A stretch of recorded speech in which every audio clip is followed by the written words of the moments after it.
Rolling? All right. We're here on a lake in the middle of New Hampshire. Um, we don't really have a set segment. I guess we're just gonna let our thoughts run. We're here with Theo. Let's get deep right away, Theo. Theo, what is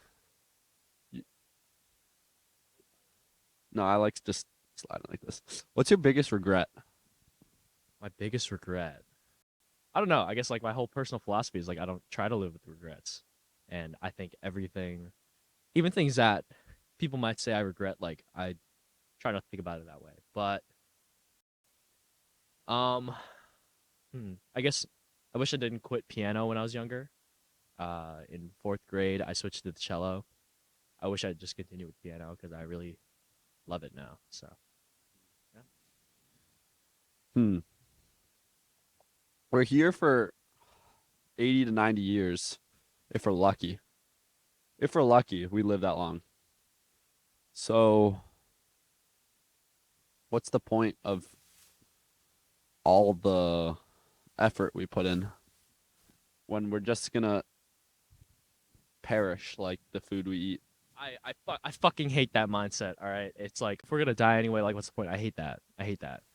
I agree. Like there isn't really an objective point. Like there's no profound meaning to anything. But that's the beauty of like being alive. Like we can decide our own meaning. You know, that's what I think. How much value do you think putting in reflection is when versus actual living? You know, actually going out and doing things, and I guess spending time not reflecting. You know, what do you think? Um, Theo and I both read this book recently called When Breath Becomes Air. Love this line in the book, and it says, "Is a life that what is the unlived life worth examining, and is the unexamined life worth living?" I feel like life is like life is like a memory, and part of it is having lived the memory, and the other part of a memory is being able to look back on it and think about it and help that memory build new memories. And you need both. You need to have lived it, and you also need to remember it and to look back on it. And that's what life's about. I'm always looking to take advantage of the moment. And I think the balance of it is where living comes.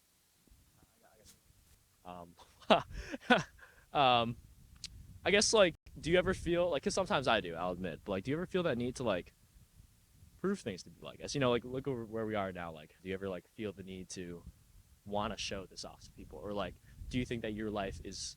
Do you think that there's value in the fact that your life is kind of a mystery to people? That's a good question. I think that um,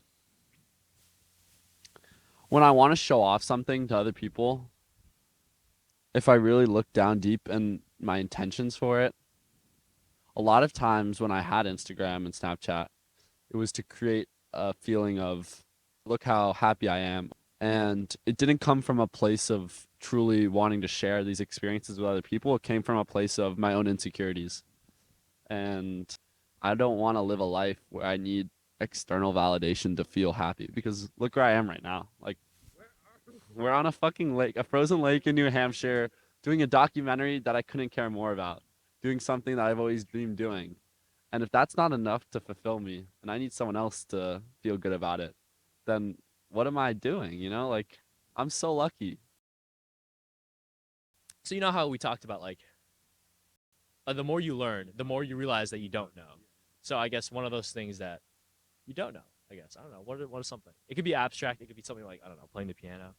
Even though that's kind of lame, but I think I really want to find what I'm looking to get out of life because I feel like right now I'm kind of torn, right? Because it's like I'm very tied to like my spiritual side and meditation and mindfulness, but then the other part of me is about these experiences and about connection and romance, and I don't know which path makes more sense because it's like at the end of the day, I think I'm looking for happiness, that's something that I really want to figure out because I think with the right person it would make me happier, but at the same time, maybe that's just not the right way to go about living, right? Like, do I need that? Do I need someone else to make me feel happy?